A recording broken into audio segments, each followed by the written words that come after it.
Hello students, हमारा chapter second चल रहा है क्लास 8 में, विच इज़ माइक्रो ऑर्गेनिज़म्स। हमने हमारी प्रीवियस वीडियो में माइक्रो ऑर्गेनिज़म्स के बारे में पढ़ा, उनके टाइप्स देखें। 5 टाइप्स के अंदर हमने कैटेगराइज करा था माइक्रो ऑर्गेनिज़म्स को। फर्स्ट था बैक्टीरिया और उसके हमने 3 शेप्स देखे, rod shape, spiral and spherical. फिर हमने प्रोटोजोआ के बारे में पढ़ा, then fungi, alga and the last was the viruses. Viruses के बारे में देखा कि ये नॉन लिविंग होते हैं जब आउटसाइड एनवायरनमेंट में प्रेजेंट होते हैं, लेकिन जब अगर ये किसी एनिमल की बॉडी के अंदर एंटर कर जाते हैं तो ये लिविंग हो जाते हैं, लिविंग बीइंग के साइन, लिविंग थिंग्स के साइन शो करने लगते हैं। फिर हमने कुछ यूज़फुल माइक्रो ऑर्गेनिज़म्स के बारे में पढ़ा और उनके कुछ यूजेस पढ़े, कमर्शियल यूज़। नाउ हम इस वीडियो के अंदर यूज़फुल माइक्रो ऑर्गेनिज़म्स के मेडिसिनल यूजेस देखेंगे कि हम इन माइक्रो ऑर्गेनिज़म्स को मेडिसिनल यूज़ पर कैसे इस्तेमाल कर सकते हैं। So the first one is making vinegar, coffee and tobacco. Bacteria are use to manufacture things like vinegar, acetic acid, coffee and tobacco. अब देखिए बहुत से ऐसे यूज़फुल बैक्टीरियाज़ हैं जो कि विनेगर यानी एसिटिक एसिड, आपका सिरका हमारे घरों पे जो प्रेजेंट है, सिरका बनाने के काम में आते हैं, कॉफ़ी बनाने के काम में आते हैं, और टोबैको यानी तंबाकू। मेकिंग टूथपेस्ट, ये जो हम डेली ब्रश करते हैं, टूथपेस्ट यूज़ करते हैं, इसमें इसको बनाने के लिए भी माइक्रो ऑर्गेनिज़म्स का यूज़ किया जाता है। And what was that micro organism, और वो है कौन सा माइक्रो ऑर्गेनिज़म जो टूथपेस्ट बनाने के काम में आता है। A certain type of alga is use to make toothpaste which gives it a gritty texture to help in cleaning teeth. अब देखिए एक एल्गा का कोई स्पेशीज़, कोई टाइप इस्तेमाल होता है टूथपेस्ट बनाने में जो उसे ग्रिटी टेक्सचर देता है। आपने देखा होगा ना, आपका टूथपेस्ट थोड़ा ग्रैन्युलर सैंडी जैसा लगता है, तो ग्रिटी का मतलब होता है सैंडी टेक्सचर, थोड़ा रेतीला सैंडी जैसा, तो ग्रिटी टेक्सचर देता है वो एल्गा उसे। In cleaning teeth, a gum that we get from a kind of bacteria is also use in making toothpaste. अब देखिए किसी बैक्टीरिया की किसी पर्टिकुलर टाइप से हम लोग एक गम लेते हैं, वो भी हम टूथपेस्ट बनाने के काम में इस्तेमाल करते हैं। Making antibiotics, medicines called antibiotics are use to kill disease causing microorganisms. अब देखिए ऐसी जितनी भी मेडिसिन्स हैं जिन्हें हम एंटीबायोटिक बोलते हैं, वो जितने भी माइक्रो ऑर्गेनिज़म्स हमारी बॉडी में एंटर कर जाते हैं और एंटर करने के बाद जो हमारी बॉडी के अंदर डिजीज़ पैदा करते हैं, उन्हें मारने के काम आती हैं वो सारी मेडिसिन्स जिन्हें हम एंटीबायोटिक बोलते हैं। क्या काम है इन एंटीबायोटिक्स का? They are use to kill disease causing microorganisms. तो जो भी माइक्रो ऑर्गेनिज़म डिजीज़ कॉजिंग होते हैं, बीमारी पैदा करते हैं हमारी बॉडी में एंटर करने के बाद, तो हम लोग क्या लेते हैं? एंटीबायोटिक्स लेते हैं। ये वो मेडिसिन्स होती हैं जो इन माइक्रो ऑर्गेनिज़म्स को ख़त्म करती हैं।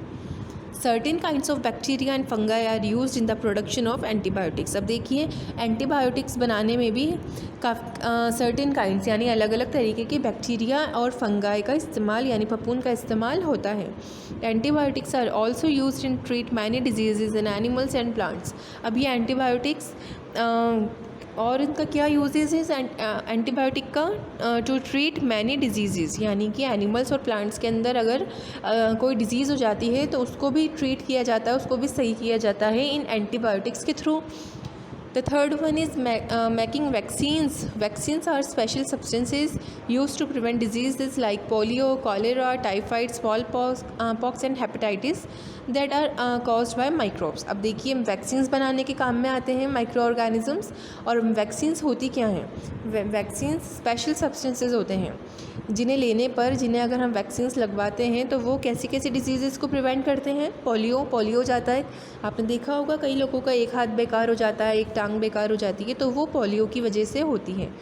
कॉलेरा यानी हैज़ा, टाइफाइड, स्मॉल पॉक्स और हेपेटाइटिस एक लीवर में होने वाली बीमारी है जो कि माइक्रोब्स की प्रेजेंस की वजह से होती है। जो हार्मफुल माइक्रो ऑर्गेनिज़म्स हैं, नुकसानदायक माइक्रो ऑर्गेनिज़म्स जो हैं, उनकी वजह से ये डिजीज़ होती हैं। तो इनसे बचने के लिए हम लोग वैक्सीन्स लगवाते हैं, वैक्सीन का टीका लगवाते हैं।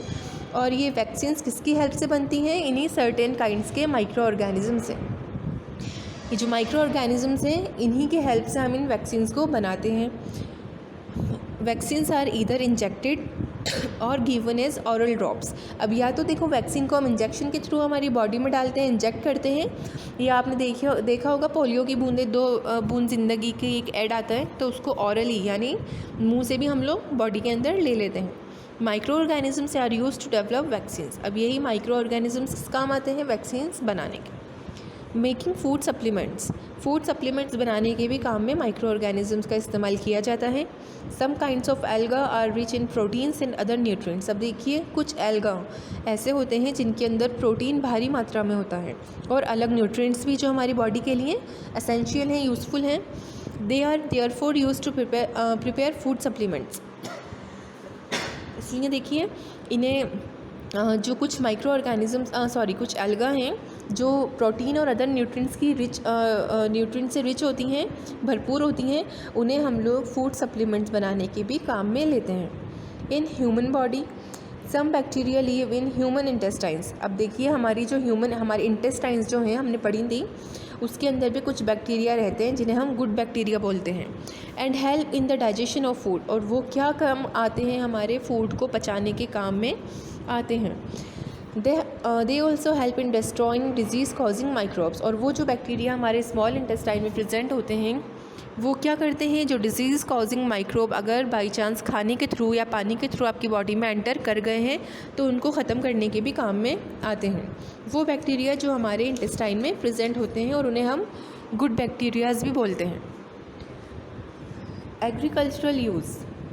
Microorganisms like the blue-green alga and certain bacteria found in the root nodules of the leguminous plants like peas and soyabean help in fixing atmospheric nitrogen. They convert nitrogen of the air into soluble nitrogen compounds and improve soil fertility. अब देखिए कुछ ऐसे micro organisms भी होते हैं like blue green alga. एक blue green alga है जिसकी अपीयरेंस कैसी है, ब्लू ग्रीन कलर की होती हैं। और कुछ सर्टेन बैक्टीरियाज जो कहाँ पाए जाते हैं, लेग्यूमिनियस प्लांट्स यानी जो आपके मटर हैं या सोयाबीन है उनकी जड़ों की नोड्यूल्स। देखिए यहाँ नोड्यूल्स दे रखें, ये नोड्यूल्स हैं, रूट नोड्यूल या जड़ें हैं। पहले तो फर्स्ट ऑफ ऑल तो ये क्या है, जड़ है इस प्लांट की, ये सॉइल के अंदर है और उन जड़ों के ऊपर ऐसे बल्ब लाइक स्ट्रक्चर बने हुए होते हैं जिन्हें हम रूट नोड्यूल बोलते हैं। तो इन नोड्यूल्स के ऊपर कुछ बैक्टीरिया और सर्टेन बैक्टीरिया और ब्लू ग्रीन एल्गा पाई जाती है जो क्या करती है, एटमॉस्फेरिक नाइट्रोजन को सॉइल के अंदर बाइंड अप कर देती है। यानी हमारा जो एटमॉस्फेयर है, एनवायरनमेंट है, उसके अंदर अलग अलग गैसेस प्रेजेंट होती हैं। उन्हीं में से एक गैस होती है नाइट्रोजन जो सबसे ज़्यादा मात्रा में पाई जाती है, ठीक है। लेकिन ये एक इनएक्टिव गैस है, इसलिए ये सक्रिय नहीं है, इसलिए इसका कोई नुकसान नहीं है एनवायरनमेंट में सबसे ज़्यादा होने के बाद भी। तो ये बैक्टीरिया और ब्लू ग्रीन एल्गा क्या करती हैं, ये जो एटमॉस्फेयर में नाइट्रोजन प्रेजेंट है उसको सॉइल के अंदर बाइंड अप कर देती है। पहले तो वो खुद उससे रिएक्शन करेगी, उसके साथ बाइंड अप होगी, फिर वो सॉइल के अंदर बाइंड अप कर देगी। They convert nitrogen of the air into soluble nitrogen compounds. अब देखिए ये कैसे करती है सॉइल के अंदर बाइंड अप हवा की नाइट्रोजन को, एटमॉस्फेयर की नाइट्रोजन को। तो जो हवा के अंदर नाइट्रोजन गैस, ये गैस है प्रेजेंट है, उसको क्या करेगी, नाइट्रोजीनियस कंपाउंड के अंदर कन्वर्ट कर देगी, सॉल्यूबल यानी कि जो उसके अंदर इजीली बाइंड अप हो जाए सॉइल के अंदर। और जिसकी वजह से क्या होगा, सॉइल की जो फर्टिलिटी है, पैदावार है, वो बढ़ती है। और ये सारे ही पेड़ नहीं करते, सिर्फ यहाँ 2 एग्जाम्पल आए हैं, पीज़ यानी जो आपके मटर का प्लांट होता है और एक सोयाबीन। ये दोनों किसकी कैटेगरी में आते हैं, लेग्यूमिनियस प्लांट्स की कैटेगरी में। और इनका क्या काम है, ये इनकी रूट है। देखिए ये जो ब्लैक से आपको एक स्टिक सी दे रखी है ना यहाँ पे, ये क्या है, लेग्यूम रूट। ये इसकी लेग्यूमिनस प्लांट की रूट है, तो हमने इसको क्या नाम दे दिया, लेग्यूम रूट। ये एक लंबी सी रूट है जिसके ऊपर क्या प्रेजेंट है, बल्ब लाइक स्ट्रक्चर प्रेजेंट है, जिसे हम रूट नोड्यूल बोलते हैं। बल्ब की तरह दिखते रहे ना ये, इन्हें क्या कहते हैं, रूट नोड्यूल। तो ये जड़ के ऊपर नोड्यूल्स लगे होते हैं जिसके अंदर सर्टेन बैक्टीरिया पाए जाते हैं। और ब्लू ग्रीन एल्गा, जिसे हम नॉस्टा, कैनाबेना, इनके बहुत सारे नाम हैं, हम आगे पढ़ेंगे। तो ये क्या करती है, हवा के अंदर जो नाइट्रोजन प्रेजेंट है उससे बाइंड अप होके सॉल्यूबल नाइट्रोजन कंपाउंड में उन्हें कन्वर्ट कर देती है। अब ये सॉल्यूबल नाइट्रोजन कंपाउंड भी अभी अपन आगे बढ़ते हैं। और जिसकी वजह से क्या होता है, सॉइल, जिस भी सॉइल के अंदर हमने इन प्लांट्स को उगाया है, ये उस सॉइल की पैदावार यानी फर्टिलिटी को, क्षमता को बढ़ाती है। Nitrogen cycle. आई होप आपको ये समझ में आया होगा। एग्रीकल्चरल यूज़ माइक्रो ऑर्गेनिजम्स के, ब्लू ग्रीन एल्गा हमने पढ़ा था, एल्गा माइक्रो ऑर्गेनिजम्स में आता है, बैक्टीरिया माइक्रो ऑर्गेनिजम्स में आते हैं। तो ये जो एग्रीकल्चरल यूज़ है क्या है, लेग्यूमिनियस प्लांट्स, पीज और सोयाबीन्स लेग्यूमिनियस प्लांट है, इनकी जड़ों के ऊपर नोड्यूल्स पाए जाते हैं। इन नोड्यूल्स के ऊपर सर्टेन बैक्टीरिया प्रेजेंट होते हैं, ब्लू ग्रीन एल्गा प्रेजेंट होती है। ये हवा से नाइट्रोजन को लेकर सॉइल में बाइंड अप कर देती है, जिसकी वजह से सॉइल की फर्टिलिटी बढ़ती है। Now we will study nitrogen cycle. During lightnings, nitrogen of the air gets converted into soluble nitrogen compounds by nitrogen fixing bacteria and blue green alga. जब बिजली कड़कती है, लाइटनिंग्स का मतलब होता है बिजली कड़कना, तो हवा, मैंने आपको बताया हमारे एनवायरनमेंट में जो एयर प्रेजेंट है, हवा प्रेजेंट है, उसके अंदर बहुत सारी गैसेस पाई जाती हैं। ऑक्सीजन होती है जो हमारे सांस लेने के काम में आती है, कार्बन डाइऑक्साइड होती है जिसे हम जब सांस बाहर की तरफ निकालते हैं तब वो कार्बन डाइऑक्साइड गैस को निकालते हैं, और नाइट्रोजन, एक गैस और है नाइट्रोजन, और भी गैसेस होती हैं, वो बहुत कम अमाउंट में होती हैं। तो यहाँ क्या दिया है, नाइट्रोजन के बारे में हम पढ़ेंगे। तो नाइट्रोजन सबसे ज़्यादा अमाउंट में हमारे एनवायरनमेंट में प्रेजेंट है। अब सबसे ज़्यादा अमाउंट में प्रेजेंट है, लेकिन ये एक गैस इनर्ट गैस है, यानी इनएक्टिव गैस है, सक्रिय नहीं है, इसलिए इसके कोई भी हार्मफुल इफेक्ट हमारे ऊपर नहीं देखने को मिलते। ठीक है। So nitrogen of the air gets converted into soluble nitrogen compounds by nitrogen fixing bacteria and blue green alga। तो लाइटनिंग के वक्त बिजली जब कड़कती है तब क्या होती है, हवा के अंदर जो नाइट्रोजन प्रेजेंट है, हमने देखा हमारी जो ब्लू ग्रीन एल्गा के बारे में अभी हमने पढ़ा, नाइट्रोजन फिक्सिंग बैक्टीरिया के बारे में हमने अभी पढ़ा, जो लेग्यूमिनियस प्लांट्स की रूट्स में प्रेजेंट होती हैं, वो क्या करते हैं, बिजली जब कड़कती है तो उस नाइट्रोजन को जो एयर में प्रेजेंट है उसे सॉल्यूबल नाइट्रोजन कंपाउंड में कन्वर्ट कर देते हैं। Nitrogen also gets converted into nitrogen compounds by the nitrogen fixing bacteria in the nodules of leguminous plants. अभी हमने हमारे ऊपर वाले पैराग्राफ में पढ़ा था कि नाइट्रोजन को क्या करते हैं ये लोग, नोड्यूल्स के ऊपर जो बैक्टीरिया प्रेजेंट है सर्टेन टाइप के, जिन्हें हम नाइट्रोजन फिक्सिंग बैक्टीरिया बोलते हैं, या ब्लू ग्रीन एल्गा। ठीक है। इनके थ्रू भी, ज़रूरी नहीं है कि जब लाइटनिंग हो तभी हो, कई बार तो लाइटनिंग होती है तब तो होता ही है ऐसा, लेकिन जब लाइटनिंग नहीं होती तब भी लेग्यूमिनियस प्लांट्स कौन कौन से हैं, पीज और सोयाबीन, यहाँ 2 एग्जाम्पल दिए हैं। तो ये नाइट्रोजन को किस में कन्वर्ट कर देते हैं, सॉल्यूबल नाइट्रोजन कंपाउंड्स के अंदर, और उसे सॉइल के अंदर मिक्सअप कर देते हैं। The process by which free atmospheric nitrogen is converted into nitrogen compound is called nitrogen fixation। अब देखिए वो पूरा प्रोसेस जिसके थ्रू एटमॉस्फेयर के अंदर जो फ्री नाइट्रोजन प्रेजेंट है, ठीक है, इनर्ट गैस है, एवरीवेयर प्रेजेंट है, वो इन एल्गा और इन बैक्टीरियाज के थ्रू, जिस प्रोसेस के थ्रू ये एटमॉस्फेरिक नाइट्रोजन कंपाउंड में कन्वर्ट कर दी जाती है, इस पूरे प्रोसेस को हम नाइट्रोजन फिक्सेशन कहते हैं, यानी नाइट्रोजन का फिक्स करना। कहाँ फिक्स कर रहे हैं, सॉइल के अंदर। एक बार और बता रही हूँ, the process by which free atmospheric nitrogen, यानी कि एनवायरनमेंट के अंदर जो फ्री नाइट्रोजन प्रेजेंट है उसको जब नाइट्रोजन कंपाउंड में कन्वर्ट हो जाती है वो नाइट्रोजन कंपाउंड्स में, तो उस पूरे प्रोसेस को, जिस भी प्रोसेस के थ्रू वो होती है, उसे हम नाइट्रोजन फिक्सेशन कहते हैं। Nitrogen compounds are taken up from the soil by plants and stored in the plant body as plant proteins। अब देखिए नाइट्रोजन कंपाउंड में कन्वर्ट कर दी गई, किसने कन्वर्ट करी, ब्लू ग्रीन एल्गा ने, कुछ बैक्टीरिया, सर्टेन बैक्टीरियाज ने, और ये कहाँ प्रेजेंट होते हैं, लेग्यूमिनियस प्लांट्स की रूट्स के ऊपर, ठीक है, रूट नोड्यूल्स के ऊपर। तो इन्होंने क्या करा, नाइट्रोजन कंपाउंड के अंदर चेंज कर दिया और सॉइल में मिक्स कर दिया। अब सॉइल में मिक्स करने के बाद आसपास नियर बाय जो भी प्लांट्स वहाँ उस सॉइल के अंदर उग रहे हैं, वो जड़ों के थ्रू उस नाइट्रोजन कंपाउंड को अपने अंदर ले लेंगे और एज ए प्लांट प्रोटीन उसे अपनी बॉडी के अंदर स्टोर कर देंगे। ठीक है, आपको समझ में आया होगा। थोड़ा कॉम्प्लेक्स प्रोसेस है, थोड़ा कंफ्यूजिंग है, लेकिन इतना हार्ड भी नहीं है, बहुत सिंपल है। सबसे पहले हमें ये समझना है कि हमारा जो एनवायरनमेंट है, हमारे एनवायरनमेंट के अंदर बहुत सारी गैसेस प्रेजेंट होती हैं। ठीक है, उनमें से एक है नाइट्रोजन, जो सबसे ज़्यादा मात्रा में पाई जाती है।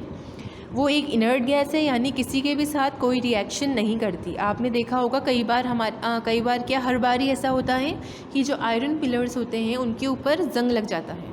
तो वो जंग किसकी वजह से लगता है, ऑक्सीजन की वजह से। ठीक है, आपने देखा होगा कई बार कहीं गर्मी ज़्यादा बढ़ रही है, तो गर्मी क्यों ज़्यादा बढ़ रही है कुछ इलाकों में, क्योंकि वहाँ कार्बन डाइऑक्साइड एक गैस प्रेजेंट होती है, उसकी अमाउंट बढ़ गई। लेकिन ठीक है, और ये सारी ही गैसेस एटमॉस्फेयर में प्रेजेंट हैं, लेकिन नाइट्रोजन क्या है सबसे ज़्यादा मात्रा में 78% उसमें प्रेजेंट है, फिर भी किसी के ऊपर कोई अपना हार्मफुल इफेक्ट शो नहीं करती, इनर्ट गैस है। लेकिन ये क्या है, बहुत एक फर्टिलिटी को बढ़ाती है। अगर इस नाइट्रोजन गैस को हम सॉइल के अंदर मिक्सअप करते हैं कंपाउंड के थ्रू, कंपाउंड में कन्वर्ट करके, तो ये सॉइल की फर्टिलिटी को बढ़ाती है। तो कब होता है ऐसा? लेग्यूमिनस प्लांट्स की रूट्स के ऊपर एल्गा और बैक्टीरियाज प्रेजेंट होते हैं जो एटमॉस्फेरिक नाइट्रोजन को नाइट्रोजीनियस कंपाउंड में कन्वर्ट कर देते हैं और सॉइल में मिला देते हैं। फिर वो वाले प्लांट्स भी और जो उसके आसपास जो प्लांट्स प्रेजेंट है वो इस नाइट्रोजीनियस कंपाउंड को एब्जॉर्ब कर लेते हैं जड़ों के थ्रू और प्लांट प्रोटीन की फॉर्म के अंदर अपनी बॉडी में स्टोर कर लेते हैं। और ऐसा वो क्यों करते हैं? क्योंकि हम लोग देखते हैं मौसम बदलता रहता है, कई बार फेवरेबल कंडीशंस होती हैं, मौसम अच्छा रहता है, सदाबहार रहता है, लेकिन कई बार क्या होता है, बाढ़ आ गई या सूखा पड़ गया या बहुत ज़्यादा बिजली कड़क रही है, कई बार प्लांट्स को पानी नहीं मिलता, न्यूट्रिशन नहीं मिलता कुछ प्लांट्स को, तो ऐसी कंडीशंस में इस प्लांट प्रोटीन को वो इस्तेमाल करते हैं। ठीक है, अनफेवरेबल कंडीशंस के लिए इसको स्टोर करके रखते हैं। कौन स्टोर करके रखते हैं? प्लांट्स, जो अपने अंदर इस नाइट्रोजीनियस कंपाउंड को स्टोर कर लेते हैं। This nitrogen store nitrogen passes on from plants to herbivores. देखिए हर्बीवोर्स वो प्लांट्स वो एनिमल्स होते हैं जो प्लांट्स खाते हैं, ठीक है, वेजिटेरियन जो होते हैं, ठीक है, जो प्लांट्स पर फीड करते हैं वो हर्बीवोर्स होते हैं। तो क्या हुआ, प्लांट्स के अंदर इस प्लांट्स ने इस नाइट्रोजन को अपने अंदर स्टोर करा, ठीक है, फिर या तो वो प्लांट्स खुद अपने काम में ले लेगा जब कंडीशंस एटमॉस्फेयर की कंडीशंस बुरी होंगी, कभी सूखा पड़ेगा या पानी कम होगा तब, या फिर क्या होगा, कोई हर्बीवोर हुआ, जो चरते हैं जानवर, जो जिन्हें हम लोग चराने लेके जाते हैं, जो फार्मर्स वगैरह हैं, वो एनिमल्स उन प्लांट्स को खा लेंगे, तो वो नाइट्रोजन उन एनिमल्स के अंदर चले गई। हम लोग नाइट्रोजन साइकिल पढ़ रहे हैं ना, पूरा चक्र नाइट्रोजन का, कि कैसे ये एक जगह से दूसरी जगह नाइट्रोजन पास हो रहा है। तो क्या हुआ, पहले तो हवा से नाइट्रोजन सॉइल में आई, सॉइल से पेड़ों ने लिया, पेड़ को जानवर खा गए तो वो उनके अंदर आ गई। Then to carnivores. अब देखिए बहुत से ऐसे जानवर होते हैं जो जानवरों को खाते हैं, ठीक है, शेर हुआ, चीता हुआ, भेड़िया हुआ, ये सब कुत्ते भी खा लेते हैं मरे हुए को, कौवे भी खाते हैं, जो आपके क्रोज होते हैं वो भी डेड बॉडी को खाते हैं। तो उन प्लांट्स को, उन एनिमल्स को क्या हुआ, हर्बीवोरस जो एनिमल्स थे उन्हें कार्निवोरस ने खा लिया। When these plants and animals dies, और जब ये एनिमल्स और प्लांट्स मर जाते हैं, the nitrogen compounds present in their bodies are decomposed by microorganisms and return to the soils. ठीक है, आपने देखा होगा मरे हुए जानवर कई बार आपको देखने को मिले होंगे, रोड साइड पे पड़े होते हैं, उनके ऊपर बहुत सारे कीड़े लग जाते हैं और वो डिकम्पोज होने लगते हैं, सड़ने लगते हैं। तो वो ऐसा क्यों होता है, उनके अंदर सड़न क्यों होती है? वो माइक्रो ऑर्गेनिजम्स सॉइल के अंदर प्रेजेंट होते हैं, वो क्या करते हैं, उन्हें डिकम्पोज कर देते हैं। ठीक है, और इस वजह से डिकम्पोजिशन की वजह से क्या अपन एक बोलते हैं ना, मिट्टी में मिल गए मर के, तो वो जितना भी उनका पूरा नाइट्रोजन कंपाउंड प्रेजेंट होता है वो सारा दोबारा सॉइल के अंदर रिटर्न कर दिया जाता है। Some of these compounds are again absorbed by plants while some are converted to nitrogen and return to the atmosphere by special bacteria present in the soil. अब देखिए हमने देखा जिस भी कार्निवोरस हर्बीवोरस था जिन्होंने इन पेड़ों को खाया, ठीक है, हर्बीवोरस को कार्निवोरस ने खाया, तो ये जानवर क्या हुए, एक टाइम आता है जब सब मरते हैं, तो ये अगर कभी मर गए तो जब ये मर गए तो सॉइल के अंदर जो माइक्रो ऑर्गेनिजम्स प्रेजेंट है वो इन्हें डिकम्पोज कर देंगे, इनकी बॉडी को पूरा गला देंगे। गलने के बाद की इनकी बॉडी दोबारा मिट्टी में मिल जाएगी और जो नाइट्रोजन कंपाउंड इनकी बॉडी में एंटर हुआ था वो दोबारा सॉइल को दे दिया जाएगा। ठीक है, अब वो नाइट्रोजन कंपाउंड कहाँ गया, दोबारा सॉइल के अंदर एंटर हो गया। अब ये जो नाइट्रोजन कंपाउंड सॉइल में एंटर हुआ है वो दोबारा, या तो कुछ अगर कोई एनिमल प्लांट्स ऐसी जगह मरा है, ऐसे सॉइल ऐसे एरिया में डेड करा है, डाई हुआ है, मरा है, जहाँ आसपास पेड़ पौधे हों, तो वो पेड़ पौधे क्या करेंगे, उस नाइट्रोजन को दोबारा एब्जॉर्ब कर लेंगे। ठीक है, या तो वो पेड़ पौधे एब्जॉर्ब कर लेंगे उस नाइट्रोजन को, या सॉइल के अंदर एक ऐसा बैक्टीरिया भी प्रेजेंट होता है जो कि सॉइल के अंदर की नाइट्रोजन को दोबारा एटमॉस्फेयर में रिलीज़ कर देता है। देखिए हमने हमारे फर्स्ट पैराग्राफ में एग्रीकल्चरल यूज़ में ऐसा बैक्टीरिया पढ़ा था जो हवा से तो नाइट्रोजन लेता है और सॉइल में मिला देता है। अब हम यहाँ पढ़ रहे हैं कि एक ऐसा बैक्टीरिया भी मिट्टी में मौजूद होता है, प्रेजेंट होता है, जो मिट्टी के अंदर जो नाइट्रोजन गैस प्रेजेंट है उसे दोबारा हवा के अंदर मिला देता है। ठीक है, this cyclical movement of nitrogen between the atmosphere, soil and organisms is termed as the nitrogen cycle। अब देखिए, अब हमने पूरा एक साइकिल बन गई ना, एक हवा से कहाँ आई, मिट्टी में आई, बैक्टीरिया के थ्रू, ब्लू ग्रीन एल्गा के थ्रू जो लेग्यूमिनियस प्लांट के रूट्स पर प्रेजेंट होते हैं। उन्होंने क्या करा, हवा से नाइट्रोजन ली और सॉइल के अंदर मिला दी नाइट्रोजन कंपाउंड में कन्वर्ट करके, फिर उन्हें प्लांट्स ने एब्जॉर्ब कर ली। प्लांट को किसने खा लिया, हर्बीवोरस एनिमल्स ने, गाय भैंसों ने। इन्होंने उन गाय को या जो भी हैं हिरन वगैरह, उन्हें शेर खा गए। ठीक है, जब शेर मरा या हर्बीवोरस एनिमल ही मरे तो वो दोबारा क्या हुए, माइक्रो ऑर्गेनिजम्स के थ्रू गला दिए गए, उनकी बॉडी को सड़ के दोबारा मिट्टी में मिल गए। तो जो नाइट्रोजन कंपाउंड उनकी बॉडी में गए थे वो दोबारा मिट्टी में आ गए। ठीक है, मिट्टी के अंदर दोबारा वापस आ गए। अब मिट्टी के अंदर एक ऐसा बैक्टीरिया प्रेजेंट होता है जो क्या करता है, नाइट्रोजन गैस को दोबारा सॉइल से लेके हवा के अंदर छोड़ देता है। तो क्या होगा, जब मिट्टी में दोबारा नाइट्रोजन आ जाएगी इनके एनिमल्स के मरने के बाद, तो वो दो तरीके से यूज़ की जाएगी। या तो आसपास के पेड़ पौधे उसे इस्तेमाल कर लेंगे, ठीक है, और अगर उन्होंने इस्तेमाल नहीं करा या करा भी, और अगर उस सॉइल के अंदर बैक्टीरिया प्रेजेंट है, कौन सा बैक्टीरिया, स्पेशल बैक्टीरिया जो सॉइल की नाइट्रोजन को हवा में मिला देता है, सॉइल से नाइट्रोजन को लेके हवा के अंदर मिक्सअप कर देता है, तो वो दोबारा हवा में चली जाएगी नाइट्रोजन। अब एक ये पूरी एक साइकिल बन गई ना, हवा से मिट्टी में आना, पेड़ों में जाना, एनिमल्स में जाना, ठीक है, फिर उससे दोबारा मिट्टी में आन के दोबारा हवा में चले जाना। तो ये पूरे साइक्लिक मूवमेंट को नाइट्रोजन गैस के between the atmosphere, soil and organisms is termed as the nitrogen cycle. इस पूरे ही साइक्लिकल मूवमेंट को हम लोग क्या बोलते हैं, नाइट्रोजन साइकिल बोलते हैं। और किन के बीच में हुई है नाइट्रोजन साइकिल बच्चों, एटमॉस्फेयर, सॉइल और ऑर्गेनिजम्स में। ऑर्गेनिजम्स में दोनों ही आए हैं, प्लांट्स भी और एनिमल्स भी। ठीक है, हमने प्लांट्स को अलग नहीं रखा है, ऑर्गेनिजम्स की कैटेगरी में ही प्लांट्स को भी लिया है। तो इन तीनों चीज़ों के बीच में हुई है साइक्लिकल मूवमेंट नाइट्रोजन का, और इसी पूरे साइक्लिकल मूवमेंट को हम बोलेंगे नाइट्रोजन साइकिल। इस वीडियो में इतना ही। हमने इस वीडियो के अंदर देखे मेडिसिनल यूज़, माइक्रो ऑर्गेनिजम्स में हम इस चैप्टर में माइक्रो ऑर्गेनिजम्स पढ़ रहे हैं, ऐसे ऑर्गेनिज्म जिन्हें हम अपनी आंखों से नहीं देख सकते।